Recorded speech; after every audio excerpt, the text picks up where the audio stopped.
I'm Harry Mays. The Eagles get a big win over the Detroit Lions, and they've finally found their identity as a team, and it's their defense. I'm Jason Martinez, and the Eagles can push this tush to the top of the NFC. You are Locked On Eagles Postcast, part of Locked On Sports Philadelphia, on the Locked On Podcast Network. Your team every day. Welcome to the Locked On Eagles Postcast as the Eagles get a win over the Detroit Lions. Tonight's episode brought to you by FanDuel. Right now, new customers can bet just $5, and if your bet wins, you'll get $300 in bonus bets to use across the app. It's Harry Mays, Jason Martinez, Locked On Louie from Locked On Eagles going to join us momentarily after he gets his Insta reaction done. Harry, what's your Insta reaction? Well, my instant reaction is this defense is playing some incredible football. I mean, they controlled the line of scrimmage tonight. That front, and it's just, I'm still trying to process it because these guys on that front don't come off the field. No. Those two tackles are out there practically the entire game, wreaking havoc, batting down balls, collapsing the pocket. They may not get sacks or a lot of numbers or TFLs and all this kind of stuff, but they just control the line of scrimmage. And Jared Goff was getting harassed and battered all night long. I mean, he was picking himself up off the turf, and he's one of those guys that if things aren't perfect around him, he has a tough time, especially outdoors in a windy environment. That was like a January game. And that's why when you're the Philadelphia Eagles, getting home field is such an advantage because you're generally going to be getting a West Coast team or a team from Florida or an indoor team coming to the link in late January and dealing with wind and weather like that. And it's a huge advantage. And Jeffrey Lurie wants to build a dome. I mean, me, it's just. I mean, that is such an advantage. When that wind was unbelievable today. I played 18 holes of golf in that today. It was 30 mile an hour, 40 mile an hour gusts. Busting. And it was like just brutal. I couldn't imagine trying to kick a football. You saw what happens, in the pregame when they were trying to do. Yep. They showed the kicks. And then the Detroit kicker had to kick the 48-yard extra point because of the stupid penalty from its wide receiver. And do you see that thing? Yeah. Oh, my goodness. Shanked to the right. No, this defense is just unbelievable. I mean, when the front, the defensive backs are terrific. That's a good offense that they really contained tonight. I know Gibbs had a couple of big plays. St. Brown had like one. He didn't really do much of anything. And I guess Jamison Williams had two plays, one touchdown, 2 plays. But other than that, they really kept them in check, man. It was very impressive. They made Jared Goff look like it's time to hang up the Spurs. I know. I think he might have wanted to about midway through that fourth quarter. Yeah. He was 2 for his last 18, Harry. Yeah. At one point he was 9 incompletions in 10 throws. That's unbelievable. Yeah. They just absolutely, I mean, Vic Fangio's scheme, with, like you said, with those 2 big guys in the middle, that is not a glorious position. No. Because you don't get those sacks around the edge and strip sacks and all that stuff. Yeah. Like Trent Cole or, some of the great rushers or sack artists in the league. They're just meat and potatoes in the middle. Mm-hmm. And they wreak so much. Like Jordan Davis was great tonight. He was great. He had 3 batted balls, and one led to the interception, which led to the first 3 points of the game. And Jalen Carter got himself 2. I mean, it was something to watch, I'll tell you. Is there any truth to the rumor, Louis DiBiase joins us right now from Locked On Eagles, that when Cooper DeJean got that interception, that Farzetta just absolutely went streaking down Broad Street, climbing poles that were greased up? I think so. Probably, right? I mean, he's been waiting for that. I feel like every squad show he's calling for that. Oh, my God. We were waiting for the interception for a long time because he had the Super Bowl one, but that's his first regular season interception, if you can believe it. Yeah. No, it is unbelievable. Yeah, for sure. Adoree Jackson must have had himself a pretty good night tonight, too. Ooh. I won't say anything for a week. I've been Adoree Jackson's biggest critic and Keely Ringo's biggest supporter, but Jackson came up big in 2 spots in the second half of a close game. 2 forcing completions on 3rd down, 1 in the end zone. I think Adori's actually been really good 2 weeks in a row. They kind of lit a fire under him, bringing in Jair Alexander before he retired, bringing in Michael Carter. Since then, Jackson's, I don't want to say he's been as good as Darius Slay was last year as your third corner, but he's been pretty strong the last 2 games. You have not been winning in spite of Jackson. Yeah, he defended St. Brown, too, on one of those third He did a really good job on St. Brown today. On the right sideline. Yep. It looked like, I thought it was Quinyon Mitchell. He was in his hip. Quinyon Mitchell, by the way, I think he's the best cornerback in the NFL right now. I'm going to make that argument. I could not believe the performance that he had again today, too. Yeah. When it comes to mirroring routes, I think he might be the best man coverage corner in football right now. I mean, what a performance from the entire secondary today. Yeah. Yeah, he's got high expectations every week, and he just seems so chill. Like, he does not get mixed up in all the... It's unreal. He is staggering how under control he is with his body. And how about Nakobe Dean running with guys like Gibbs and Jamison Williams in coverage? I wish stride for stride with those guys. I wish there was a way he's an Eagle long term, but I just think he's going to get a massive contract from somebody in free agency this year. And the Eagles are going to be at a ceiling with him because they have Jahad Campbell and Zach Bond in house long term. But man, is he so important to this defense. I mean, his blitzing ability and that coverage rep against Jameson Williams on the final drive. I mean, to pick up that route he's been so good this last month. Coming off a serious injury, too. Yeah, he's going to get paid by somebody. I don't think it'll be in Philly, unfortunately, but he is so underrated for this defense. You know, we talked about this on one of our midweek squad shows, that, some of the guys coming back are going to be fresh because they missed all that time in the beginning of the year. And, they basically started their season at the bye week. Nakobe Dean's one of those guys, and he looks fresh as they can be. I might make the argument right now, the Eagles' 2025 defense, the way they've played the last 2 games to shut down 2 really good NFC powerhouses. And early on in the year, they did the same with the Tampa Bay Buccaneers. They beat the LA Rams. They look as good as the 2024 defense did, if not better. I think better. The 2 guys the 2 big losses from last year's roster, right, I would say are Josh Sweat and Milton Williams. Yeah. Joma wrecked that ball game today. I think he's been better this year than Milton Williams was last year.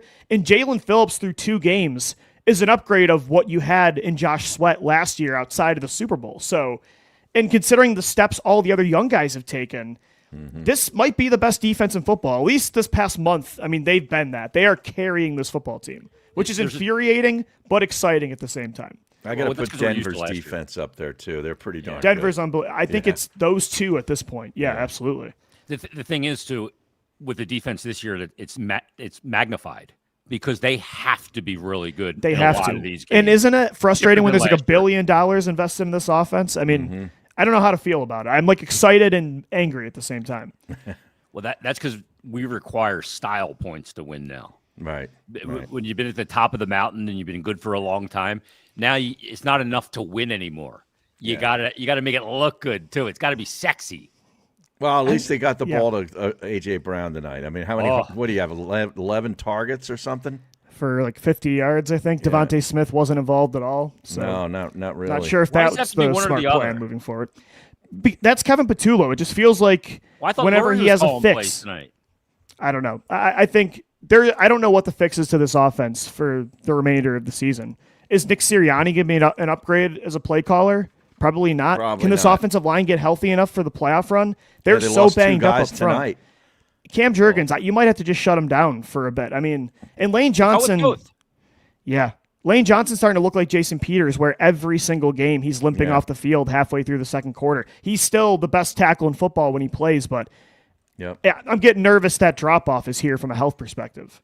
Yeah, you could be right. That could be it. Think about this, what they've done so far. They went into Kansas City and won. Mm-hmm. They beat the Rams at home. They beat Tampa in Tampa, and it was 188 degrees. Mm-hmm. They beat Minnesota in Minnesota. The Giants, obviously, they beat at home. Beat Green Bay at Lambeau. And now tonight, they beat Detroit at home. I mean, they've played some really good teams. It's a loaded first-place schedule. And how many points did they give up in the last 2 weeks? Last 2? Yeah, the last 2 weeks. What was 13 today? No. No, it was 9. 9. Oh, it was 9. 16 points. So 16 points in 2 weeks points against in 2 weeks. 2 of the top 5 teams, you'd say, in the conference, or top 6? Top 6, easy. Yeah. Green Bay maybe like 6. Considering the circus that's been surrounding this team, it's unbelievable how they do this. It really is. Time and time again. And they, I don't want to say they have the 1 seed locked up, but like Jason just said, they have the tiebreaker over pretty much everybody except for Seattle, who they're not going to play this year. They lost today. Right, and they lost to the Rams, which helps the Eagles based on the tiebreaker, the head-to-head. If you just don't collapse down the stretch, and I don't see that with how good this defense is playing, you have the 1 seed. I mean, this was like the game you had to have now, and I mean, you look set. What a huge win. I think I said this at the beginning, Lou. You weren't on yet. I said the Eagles have found their identity, and it's their defense. It is. And really, I think over these past 2 weeks, it's kind of crystallized that this team is just don't turn the ball over on offense, lean on your defense, run the football, and every now and then somebody at the wideout position is going to make a big play, and that's pretty much it. I agree. Unfortunately, that's just the reality of this football team based on the inconsistencies of the quarterback, the situation they have as at offensive coordinator, which I don't think is going to get better this year. The offensive line health. It stinks, though, because with all of that being said, you still have so much talent on this offense. Prime, proven players that are paid top 5 money at their position. But you are right. I just think that's the reality we almost have to just come to accept now, because is there a fix with this offense? You're going to have more splash games. I guess you just got to hope that those big-time games come when it really matters. But at the right time. It stinks because, again, the offense is where all the paid veterans are, and the defense is the youngest in football. But Harry's right. The identity is this is probably the best defense in the NFL right now, and the offense is extremely inconsistent. I mean, I think you can win that way, win enough games to have home field advantage. And like tonight seemed like a playoff game in January with the weather. It was a huge weather advantage, I felt, for the Eagles because you had a dome quarterback with not the strongest of arms. He looked first of all, he's getting beat up, but he looked really shaky in that environment last night. He looked overwhelmed. He really did. Yeah. They just were they were relentless on him. Yeah. And he could not get into any rhythm, and it was unbelievable. From batting, I would imagine for a quarterback, getting multiple passes batted down is like the worst feeling in the world. Oh, he was terrified. I mean, that's what we said on the squad show during the week is when you're not a mobile quarterback, pressure from the interior is your worst nightmare. And it wasn't just Carter, Jordan Davis, Moro Ijoma, the stunts from Jalen Phillips, Nakobe Dean blitzing. He was terrified. You guys are right. Like he was terrified to step into any throw, even when there wasn't pressure there. Right. He was feeling it. He kind of is seeing ghosts or hearing ghosts or something. That's why mobile quarterbacks are, I think, so important in the NFL nowadays. I mean, there's pocket passers that are better against pressure than Goff. Goff naturally, historically, is not good against pressure, but that's kind of the bugaboo with having that style of player. And the Eagles, they knew it, and they completely wrecked the game up front. Because there were plays to be made from a receiver perspective. Guys were open. Yeah, Jameson Williams was getting open over the middle. It felt like almost every play. Yeah, and that doesn't portend well for the playoffs either, because when you're going to go outside and play in weather, if the Eagles have home field and you have a quarterback like Hurts who can run the ball, I mean, that's where the advantage comes from with his mobility and his power. Tush Push wasn't very good tonight, but we'll get to that coming up. Let's talk about A.J. Brown real quick before we take our first time out. Because he obviously had I heard Sal Powell's report, and I think John Clark broke the story that A.J. Brown and Jeff Lurie met on the sideline. Big Dom brought him over, gave him over here. I'm over here now. And they went over, they had like a 10-minute chat, and they hugged it out at the end. And it was, let's chill out on the social media, blah, blah, blah. And Jeff Lurie doesn't get involved publicly very often. I imagine he does sometimes behind the scenes.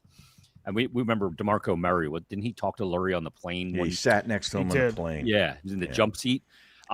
But all of a sudden, that happens, and A.J. Brown gets 11 or 12 targets in this game.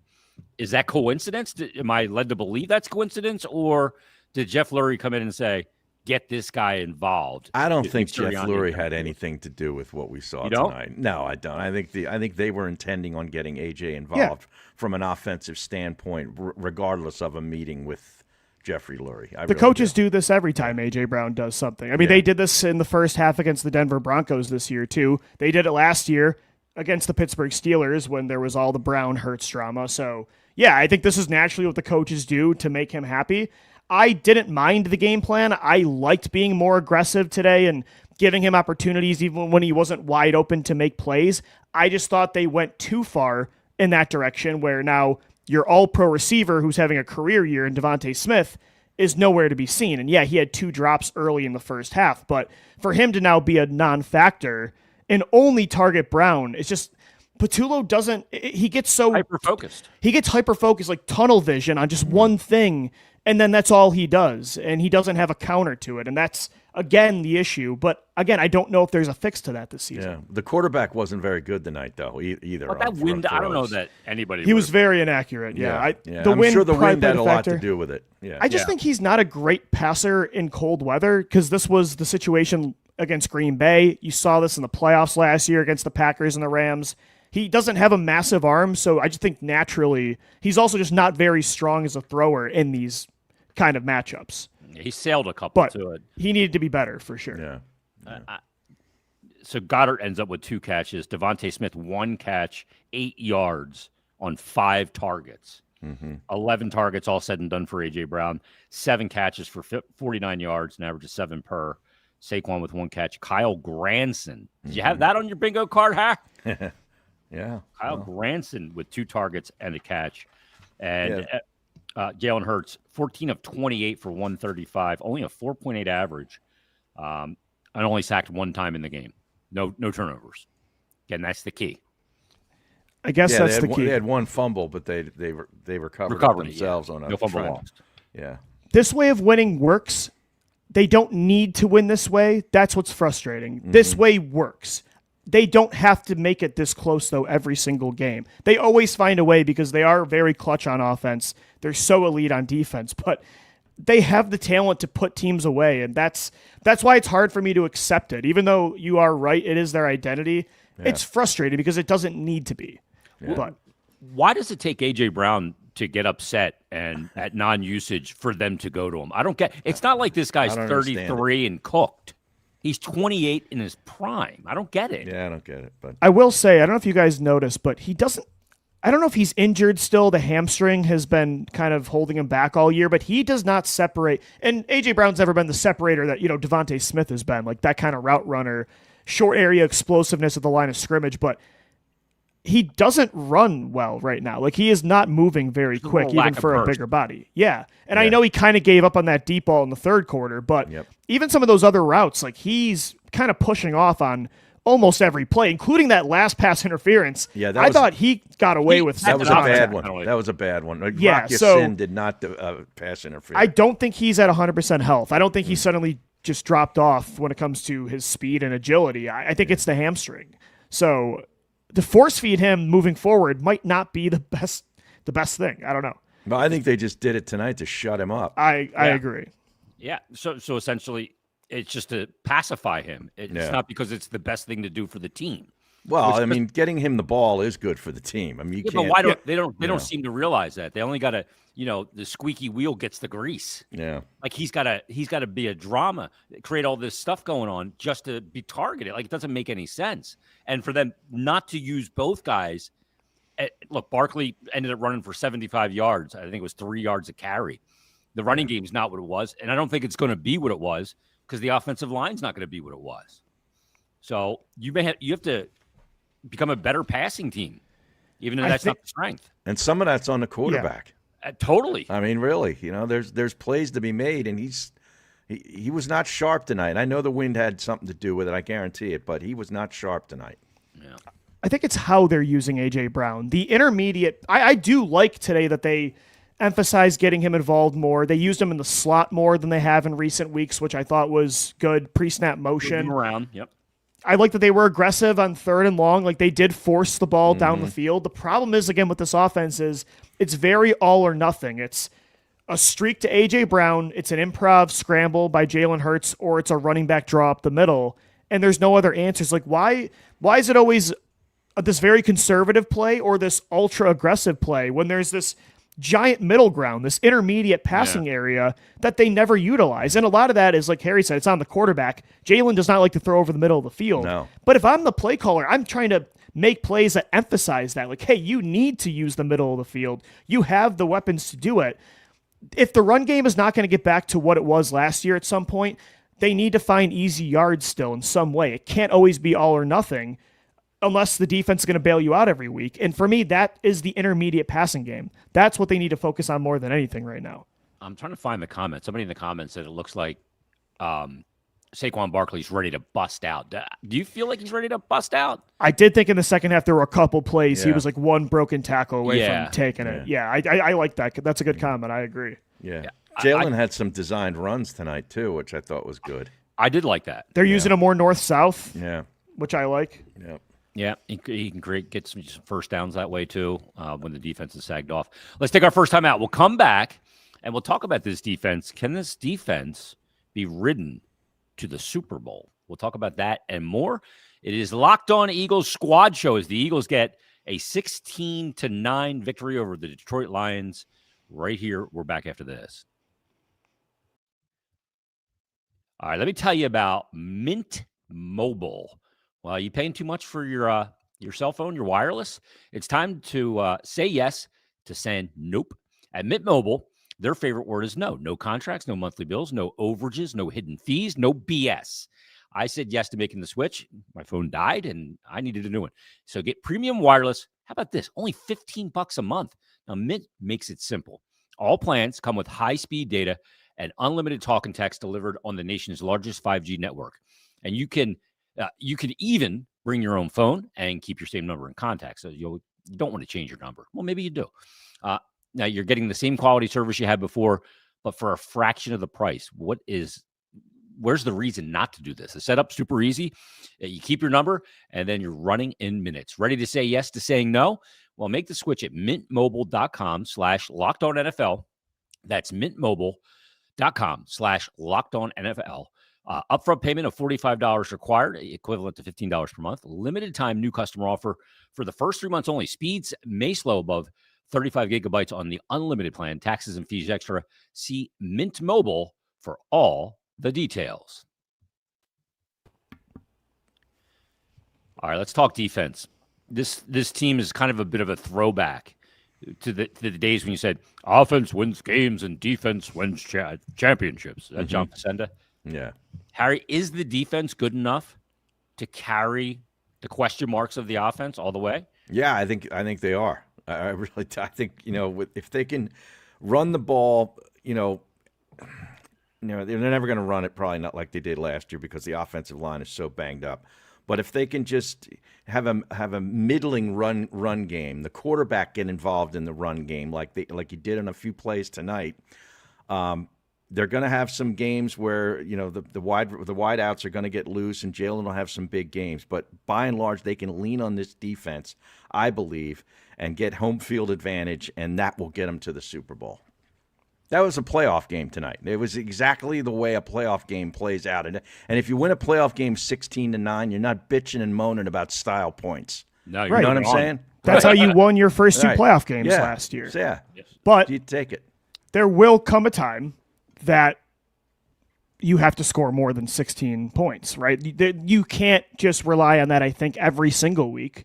Maybe I think against this defense the Rams. If the Rams come in here again, maybe them. I think this defense can carry you the majority of the time. But A.J. Brown did say it best last week. Like, it is a Band-Aid. Eventually, the offense has to carry its weight. And I don't even mean for 4 quarters they dominate and put up 30-plus points. But how about we start with just that final drive? You just close it out instead of a terrible penalty by Cooper on the tush push. And then the next drive, it's a false start on a 3rd down that – you get that pass interference call, but without that, a 3rd and 3 turns into a 3rd and 8, and then the Lions might get the ball back with over a minute and a half, and they need to score a touchdown to tie the game, but they have a chance. Right. So I think you're right. Like, the identity, this defense, the Jalen Phillips trade was the missing piece. They are ready to be the number 1 defense in football again with the way everything else is coming together, but the offense has to at least find one strength. Like, the run game and the passing game can't be this inconsistent. One of those units have to find some sort of consistency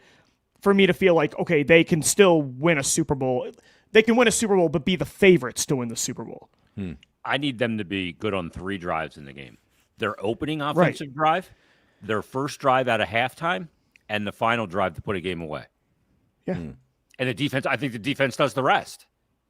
I just saw a comment here. 1 touchdown per quarter might be a good start. Like, yeah, I mean, more than 1 touchdown a game. I mean, I thought that's what they were going to need tonight to win this game, but the wind kind of showed up and really, sort of handicapped both offenses to a certain degree. But I thought they'd need 27 to 30 to win tonight. That's why home field advantage is so important. Because what if you do have to go inside Detroit? Right. Like, what if you got to go inside that building against that star-studded offense? That's why I don't want a dome.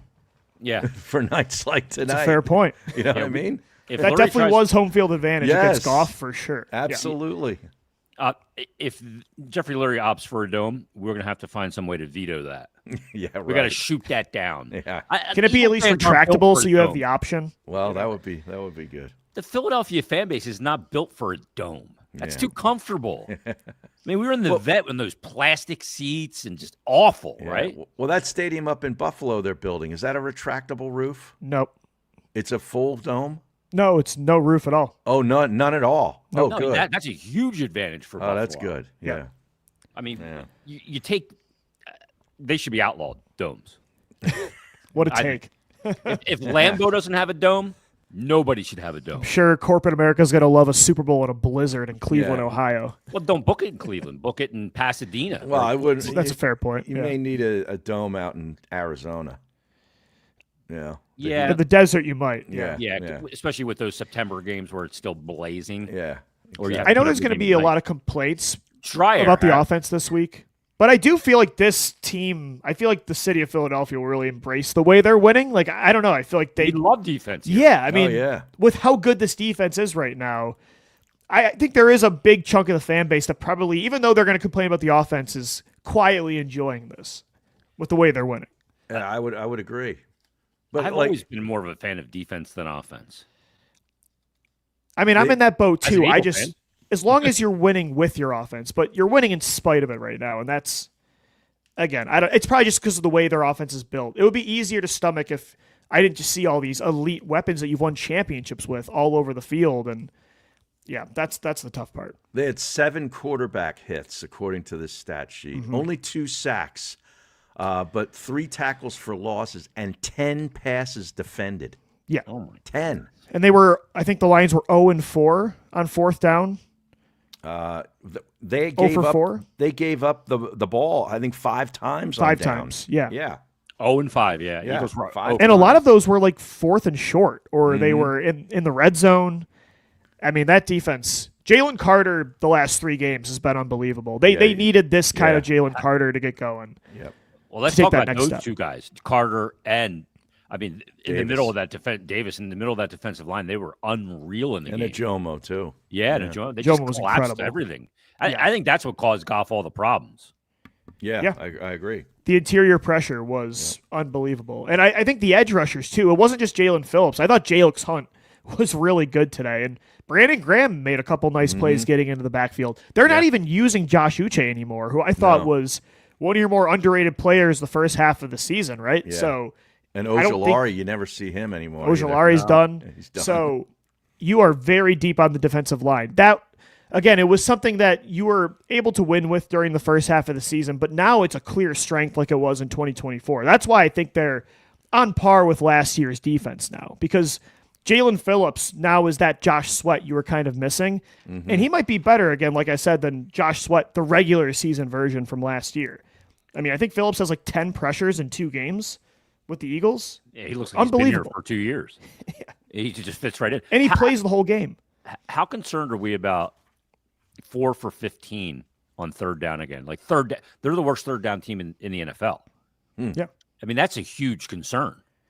Jalen's too hesitant in against zone coverage, and he really they just clams up on 3rd down though. Again, it's either it's a deep ball to A.J. Brown, or it feels like it's a running back draw to Will Shipley, and there's no middle ground. So, again, until you learn to utilize the middle of the field and you throw into tight windows, which, yes, could lead to an interception, that's okay. Like, it's okay to try to do that sometimes. Until they do that, they are going to be inconsistent. They'll still hit some of those moon balls down the field. You'll still see Tank Bigsby hit a 15-yard run on 2nd and 13, but that the hit rate of that's always going to be more inconsistent. So I don't know what the fix is. I don't know if there is one. It's weird coming off last year where everything was like almost perfect. And then you come into this year and it's so much of the same personnel and you're scratching your head. I just don't know if it's all Patula or what the hell it is. But yeah, I mean, if the season ended today, he would not be back as my offensive coordinator. Good luck getting Sirianni to fire that guy next year. I think I know. What Press Taylor was to Doug Peterson, Kevin Patullo is to Nick Sirianni. Jeffrey Lurie is going to have to force him to fire Patullo. I mean, and how do you do that if you're Lurie? I mean, with the record that Sirianni has, he deserves a little latitude. That was the struggle that happened in 2020. Doug was like, you're not picking my staff anymore. I'm done. And let him he got fired. So that could lead to a conflict. It could. Yeah, I just don't know how you come back with this guy. There's a lot of games to win before that happens. No, I agree. They're 8-2. That's the challenging part about this is the conflict of they're beating all these incredible teams, but the way they're doing it, you just keep questioning, is it sustainable? Well, let's answer that question when we come back. Let's take our second time out, and we'll talk about the sustainability of what they've done through 10 games to get to 8-2. We just rattled off the teams they played. We'll talk about that and talk about how sustainable it'll be for the Eagles in the final 7 games of the season. We can't believe we're 10 games in.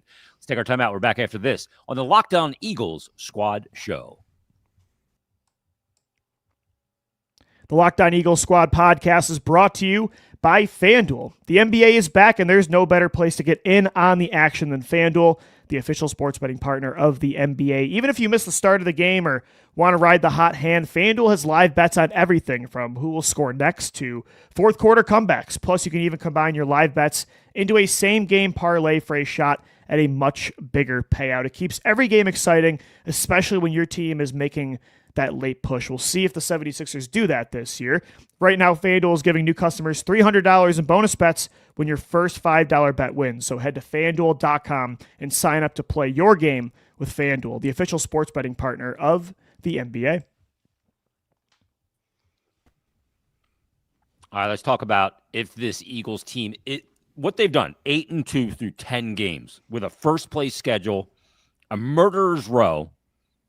Is it, I feel weird even asking the question, is it sustainable? All they've done in the last 2 years is win-win-win. Yeah, I mean, they don't lose. No. I mean, so really I guess the answer is yes. They're 4.5-point favorites on the road next week at Dallas. Then you'll have Caleb Williams and the upstart Bears that I know the national media is salivating over the return of the Chicago Bears. I think they're a fraud. They're coming in here on a Friday afternoon, home game, and then what? Then they go to L.A. for the Charger game? Yep. Against Herbert. Okay, that's a quarterback that can get the ball down the field. It's a Monday night. Is it Monday night? Yeah. Oh, yeah, that's Chargers Monday night. Yeah. Okay. Yeah, well, the YouTube TV Disney thing is over, so we don't have to worry about it. Got to cancel that Fubo free trial I by did. tomorrow. I already did. I did. I do that right after the show. I already got it done. Yeah, I already did it. But then, I mean, you got Washington. They're an absolute mess right now. Twice before the end of the season. Who else you got? The Raiders. They stink. Mm-hmm. It's totally sustainable. Yeah. Yeah, when you look at that schedule, it seems that way.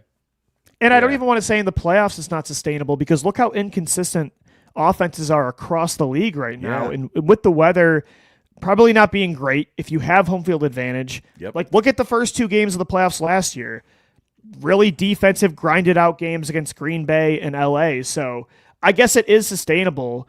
You just know there's going to come a game or two where they need more from their offense. I just think this offense, they have shown in the past that they are pretty Jekyll and Hyde, and they are capable of having those big games when they need to. So I'm just going to trust that when push comes to shove and they have to have it, that'll be the game they have it, because normally that's the way it works out. Yeah. It's just, though, when game after game continues of the same issues, it does get concerning, because even last year at some point, the passing game did explode against Pittsburgh. The run game was good all year long. This year, there's been a couple big games of throwing the football, but there hasn't been one consistent part of the offense at all. And that's why it's a little more concerning this year compared to last year. Last year, you always had the run game. The passing game was coming in spots. This year, everything is only coming in spots. And there's really only one home run so far for Saquon. Yeah. Right.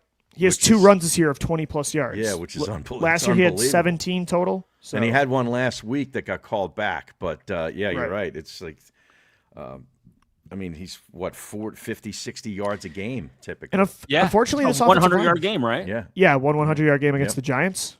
Yep. This offensive line's not healthy enough to do what they do best, which is get up to that second and third level and take on moving guys. And they tried a couple today, even the first half. They did a moving screen, a swing screen to Brown. They tried another one to the running back. And, no one could tag anybody because, Cam Jurgens just couldn't get there fast enough.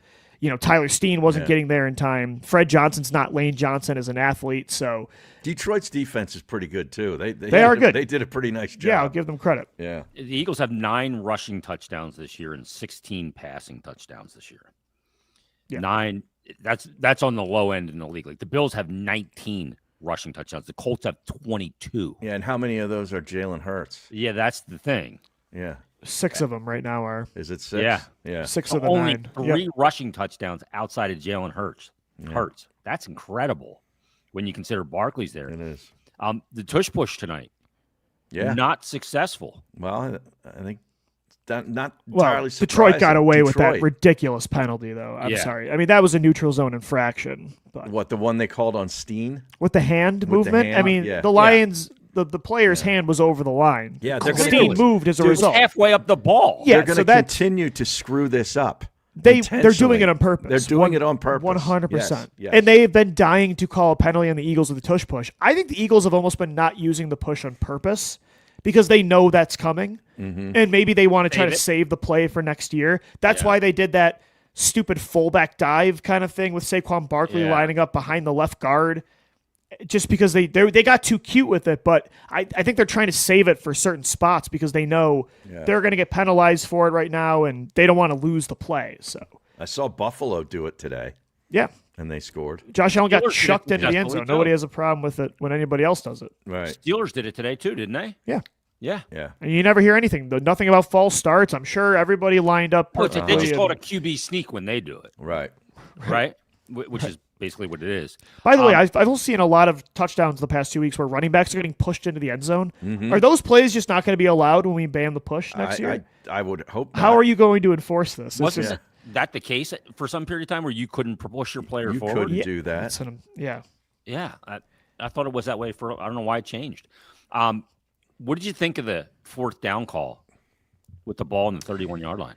Like, what are we doing here? Late after. Yeah. No, 2 weeks in a row. They're down by a touchdown. Like Goff has been a total gong show, like Jordan Love was. Punt the ball. And Sirianni, I know he's going to get up at his press conference and all this stuff. And say, I believe my guys. I trust in my guys. Yep. Yeah. Enough of this crap already. I know. It's going to end up costing him at a really inopportune time. Well, that's possible. I do love the mentality of going for the kill. And 2 tush pushes when it's a 3rd and 1 normally works that hit rate's like 98, 99% of the time. So you get that and the game's over. So I get the logic. I'm not as passionate about that call as last week. But no, I'm with you. It wouldn't have been as clear and obvious to me as last week's decision to punt the ball, but I still would have punted. There's 3 minutes to go, and the way your defense was playing, make them drive the whole length of the field. And by that time, you killed so much clock that, I agree. That was a ballsy call for sure. Yeah, I mean, the only reason they had to punt it was because Cooper had a false start. Yeah. Right. Yeah. Right. To me, that was the one earlier. And then the one at the end of the game, they went for it and didn't get it. And the Lions get the ball, and they're just about in the red zone. Oh, is that when they kicked the field goal to make it 16-9? Yeah. Is that develop? Okay. Yep. And that gets them right there within a touchdown in the game. Right. It was at the 30-yard line. It was at the 30-yard line. Yeah. You don't go for it on 3rd. You go for it on 3rd. You don't get it. You don't go for it again on 4th at the 30-yard line when the quarterback's 2 for his last 18. I knew we were going to see a whole lot of crazy 4th down decisions with both these coaches tonight. Yeah. They're kind of mirror images of one another when it comes to being aggressive. Like trying to out-aggressive the other guy. It really is crazy. Yeah. Detroit's a little crazier, though. The fake punt was definitely interesting from that spot. Yeah, absolutely. Campbell's taking over play calling duties, though, so now he gets full responsibility and blame for it. Whereas Sirianni, it's still like, when's he making the decision? When is it Patullo? He's a direct extension of Sirianni, but it's not still hard to Campbell's kind of best tell. Night tonight. I can tell you that. No, it was not. You realized you weren't going up against Washington's defense, right? Yeah. Vic Fangio is strategizing against you. And again, Fangio, he has his unit ready to go every week. Yep. His preparation, I mean, they're calling out plays last week. Tonight, Nakobe Dean did you see him throw that running back on that?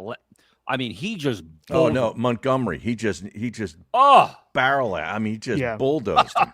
And that guy's 240 pounds, 235 pounds. Yeah. I said on the show last week I wanted Jahad Campbell featured over him. I take that back. Nakobe right now looks like an all-pro player. Yeah. He's got to be. He's the starter moving forward. Yeah, because we'd always said, he's better against the run and Campbell's better against the pass. Watching Nakobe Dean running with some of these speedsters tonight was Jameson really Williams impressive. is one of the fastest players in the world, and he went toe-to-toe with him on that sideline route on the final drive. Yeah, Unbelievable Nakobe's been incredible. First of all, to read it, to know, to get in coverage there is a big thing too. And he was so decisive on it, and then he stays with him. You're going, look at this guy. Yeah. Who the hell is this guy? How about Jake Elliott tonight in tough conditions? Looked pretty impressive. Ice in his veins, Harry. Yeah.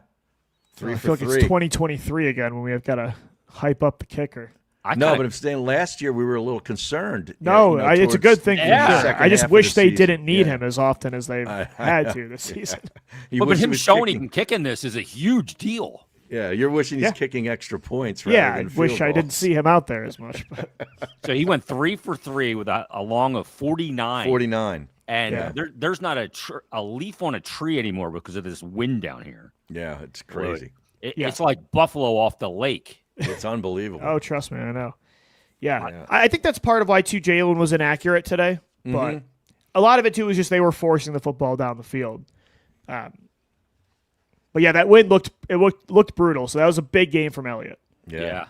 I played golf in it today, Louis. 18 holes in that wind. I would have been slicing that every drive. Oh my gosh.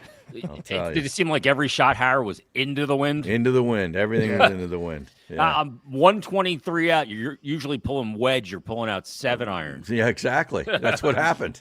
Yeah. How'd you score though? I made a couple of par net birdies. Nice. $160. You got a little sun too. Yeah, I always get a little sun. Yeah, you do get a little sun. Yeah. So with the Eagles now coming up, what time is next week's game? It's a 4:25. Okay, and you got Dallas next week. Yep. Is there any team on this? You look at this remaining schedule, and you went through it, Harry.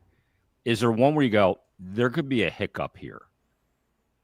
I mean, the really big game left is the Chicago game. There's only a game back. Yeah. Yeah, that one maybe. But that's at home on Black Friday. Yeah, I think they've – who have they beaten? The Bears. The Bears? Yeah. Let me look. They just beat Minnesota. Yeah. Houston. Minnesota week stinks. 1, too. Minnesota. They lost in Minnesota week 1. Sorry. Yeah, they just beat Minnesota today. They lost in Detroit in week 2, 52-21. Yeah. They've been winning weird games, it feels like, every have. week. They remind me of the 2022 Giants, where they're just really good in one-score games in the fourth quarter. Or last year's Commanders. For sure. I think next week might be that with the Dallas, the way they can score points, and Dak Prescott tends to have. I mean, it wasn't week 1 this year; he didn't really dominate, but Dak has a good track record against the Eagles. It's a divisional opponent. They'll be next on a short could week. Be that short Dallas week. will be on a short week. Yeah, 2 primetime games in a row against really good NFC opponents. The Eagles normally don't run into those kind of trap games, those come down games. Feels like they tend to be ready to go for each one. But if I had to pick one, it's probably that. But the gauntlet of their schedule is behind them now. I mean, they've passed every test that they've gotten thrown at them. I mean, there are only 2 losses. Denver looks legit at 9-2. They're legit. Yeah, and then that weird Giants Thursday night game. But every huge game they had to have in this conference, they've gotten it. Yeah, they've taken care of business against the NFC. Yeah, I'm looking at Chicago's schedule here. Now, they lost to Minnesota and Detroit to start the year. Then they beat Dallas, the Raiders, who stink, Washington stinks. The Saints stink. Yep. They won all those games. Then they lost to Baltimore and beat Cincinnati, who didn't have Burrow. They beat the Giants, who are not very good, and they beat Minnesota again. So they've beaten a lot of subpar teams. Well, they have Pittsburgh next week too. Yeah, they do. The Bears at home. Do. Yeah. So I mean, the Bills game is obviously the biggest challenge left. Yes. But any sort of trap game, I would say, is probably next week against Dallas. Now, will Locked On Louis be at the Eagle-Bill game? I will be in attendance for that one, yes. Wow. It'll be the last time the Eagles play at that dump of a stadium in Orchard Park, New York. Right. Still Rich Stadium? No, it's had 500 different names. It's a different name. New Era, I think? Or Highmark. Highmark Stadium? Yeah, it's Highmark Stadium right now. Hopefully that game, it's an AFC team, so it will hurt less if you lose it. And could they have the 1 seed wrapped up at that? They might have everything wrapped up by that point. Because of the tiebreakers. Yeah. Like based on the tiebreakers, yeah.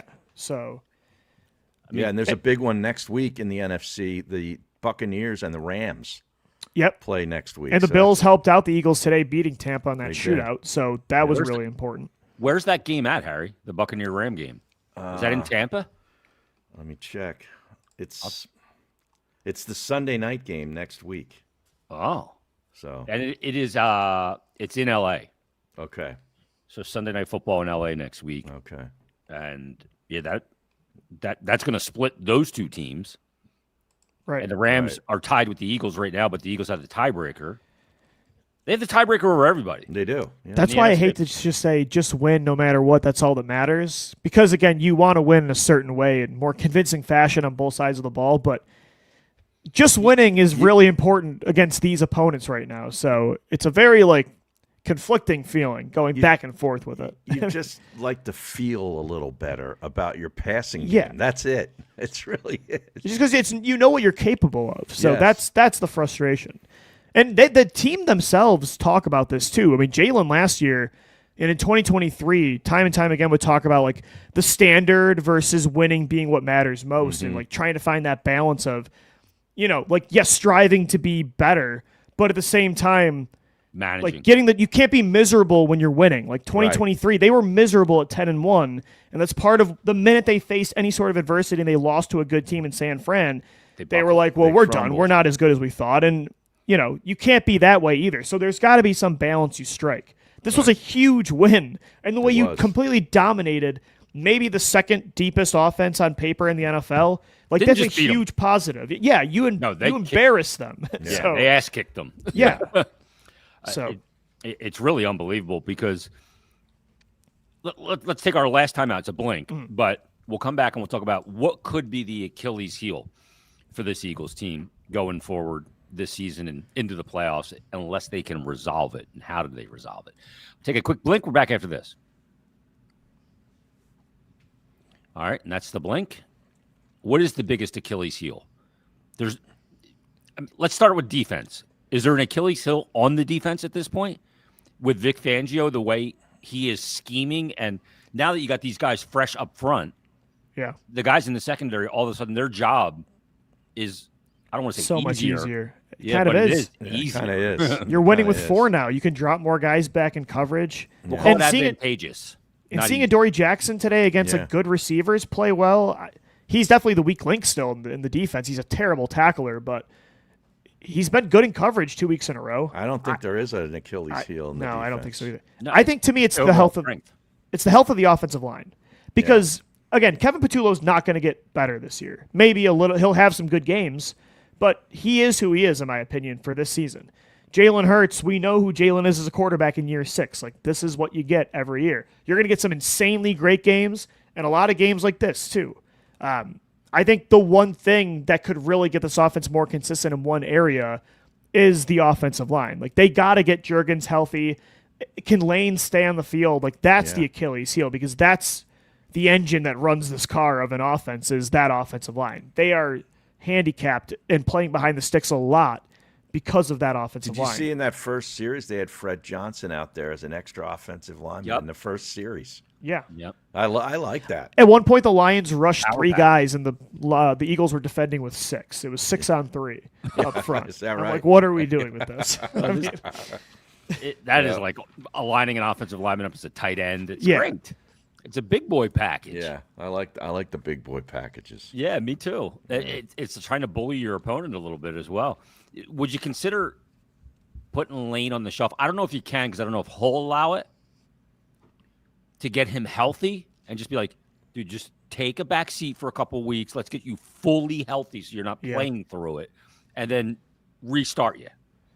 What's that record when he doesn't play? It's bad. It's not really good. bad. I don't know if we want to revisit that. I don't want to ask ChatGPT again because I don't want to see it. Yeah. But it may be the best thing to do long term. It depends on what the injury is, because will being out like a month help with the injury? An ankle? It depends. Yeah. If it's an ankle.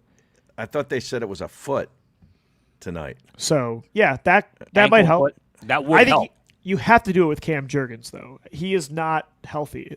Yeah, He's been fighting through this back injury since the NFC Championship. Did you see him walking off the field towards the tunnel? He did not walk very well. No, he was hobbling. Yeah. Harry, there's nobody that knows about the ankles more than you, and you need to rest the ankle on a knee scooter. Yeah, exactly. Yeah. You don't heal an ankle by playing. No, it's never going to heal. Especially not at, how old is he now? 36? I mean, and it's is like he that old? I think so, yeah. Wow, that's unbelievable. I gotta 2013, so he's probably right. Chip's first pick, right? 35, yeah. 35. Oh, my God. Wow. Where did that go? Man. That is bananas. And you need him for the playoffs, because if Lane Johnson's not healthy in the playoffs, you're not winning a Super Bowl. You're just not. You might be able to win a playoff game or two, but you're just not doing it. And how'd you think of that beard tonight when they interviewed him pregame? The beard looked unbelievable. He's letting it go for sure. It is really incredible. He looks like Grizzly Adams never met a barber. It's all over the place. The playoff beard is ready early. It's unreal. I mean, he's like, we got the NFC East wrapped up already at this point. I can grow it out. That's a jumbo Joe Thornton beard, Harry. Joe Thornton, yeah. He was one of the best ones, man. It's just great out hockey of beard. control. Brett Burns was that was a good one too. Yeah. There was a Carolina Hurricane that had a crazy one in the early 2000s too. He was a redhead. I can't remember his name. It wasn't McDonald. I'm not sure. Yeah, no, not McDonald. Lanny That's a great McDonald one too. had a good He had the beard. stash. Calgary Flames. He had the DeBella stash, but a redhead. Right. Yeah. Oh, Lanny, part of the Hockey Hall of Fame now. Let's get to some of these comments. Chris said, let's bring it up here. A lot of things were bad and shaky from the offense. Everyone should be concerned about it. Yeah. And he said a lot of things need to be fixed during Cowboys week. I don't know that you're fixing the things that are wrong with it in season. Well, I don't see it like it as an easy fix. Like, let's just do this. It's kind of like what Louis was saying. They got to figure out a way to get one side of the offense going, whether it's just the run one game or the pass game. Yeah. Find one you can depend on. Yeah. I know Harry's going to agree with this one. The penalties have been hurting us more than the play calling at this point. Yeah. Good grief, they were bad. Yeah. But that's still on incredible. coaching. I mean, that's still, coaching. to me, that's on Nick Sirianni. You don't call plays. So what is your job? To make sure those small details are corrected, and they've been sloppy all year. A lot of false starts, the holding penalties. Yeah. Not refined. Yep. DVDRM0 says the offense is unbearable. Patullo has to go. That's the problem. He's not going anywhere. He's not going anywhere. And this guy says, Bandman, another good game from Adoree Jackson. Are there pigs in the sky? Yes, when they're pigs flying. fly? They're flying. He's right. He's been good 2 weeks in a row. I thought he was great today. I mean, that rep in the end zone, in the back of the end zone against St. Brown, like he was on his hip pocket the whole. He trailed him all the way in the back of the end zone. That was a great rep. And Brandon Lee says Lane Johnson and Jurgie, meaning Jurgensen, I didn't know that was his nickname, are beyond hurt right now. I think you got to look at shelving both of them for a couple weeks just to. Well, the way Lane Johnson looked game. walking into the locker room, I don't think he's playing next week. I would like to bet the odds. Pretty bad. I want to see the odds of the Eagles taking an offensive lineman week. in the first round next year. First round. I would take that bet right now. Yeah. And Brandon also said they're so close to breaking Saquon, but the passing game hurts. Is afraid to sling the ball in tight coverage. That's a fact. Yep, it's true. That is an absolute fact. Let's see if there's anything else here worth reading. Boff 3160 says, I'm impressed. The Lions have been looking for this game since 2022. That's true. The Birds slugged them on D. That is funny. Aiden Hutchinson said it's like a must-win game for them. And, I mean, St. Brown's been talking about this for a year and a half, it feels like. It reminds me of when the Saints did this in 2018. They kept saying all year, like, oh, if we would have played the Eagles last year in the NFC title, like, we would have won. It's, yeah, I mean, you didn't get past the Case Keenum-led Vikings. Right. And that's kind of what the Lions have been doing. They're like, if it would have been different if they came to Detroit. It's like, you couldn't beat Washington. I don't know. This feels like a weird hill to die on. But I hate when fan bases, if we would have got there, we would have beaten you.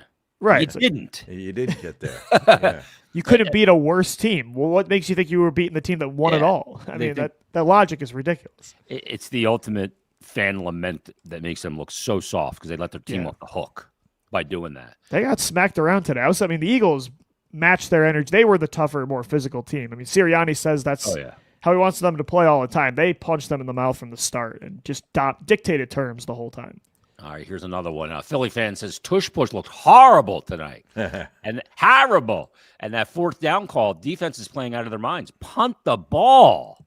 Yeah. I agree. Well, when he decided to go for it, me and Harry were on here waiting to go on to do the show. And I was like, what is he doing? You had 4 of your offensive linemen during the week limited in practice. I mean, they're all banged up, even the ones that didn't go out of the game. And the one that's healthy, by the way, is struggling. I mean, Mailata had another really bad holding call today. Yep. He did. He hasn't been terrible this year, but he definitely has not been the 2024 version of Mailata we're used to.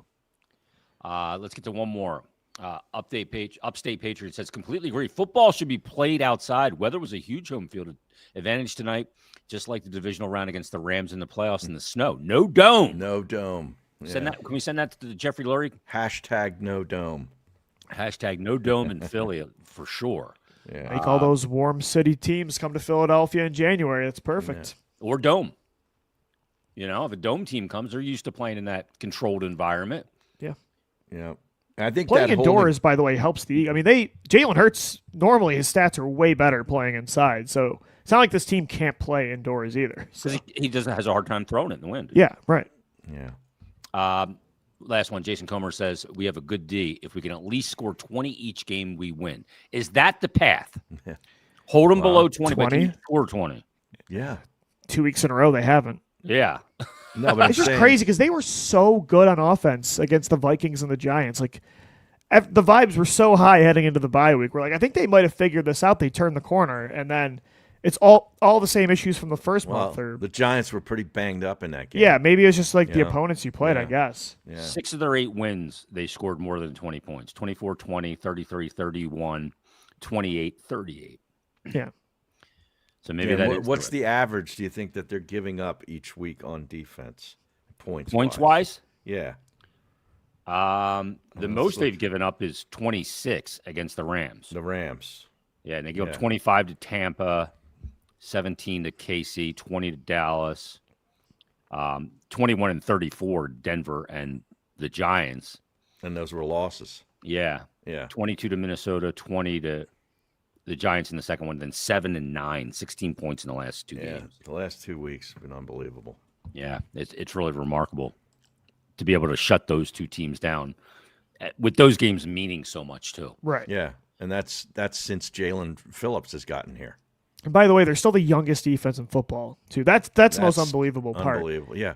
What did we say? We talked about that during the summer. The average age is like 25 or something on their defense. It was interesting. I was listening to Howie Roseman on a podcast this week. So that 2022 Super Bowl defense, there's not a single starter left from that unit. No way. He rebuilt. Yeah, Slay was the last one, and Chauncey Gardner-Johnson from last year. He rebuilt the defense completely in like 2 years, back up to the number one defense in football. He's not a starter, so right. So BG's the one remaining, but he has rebuilt this defense in like 2 years back into the best defense in football, and it's not a single guy from that really great unit. He's the best rebuilder in the history of the NFL. You can make the argument of who's the best GM of all time. The best rebuilder.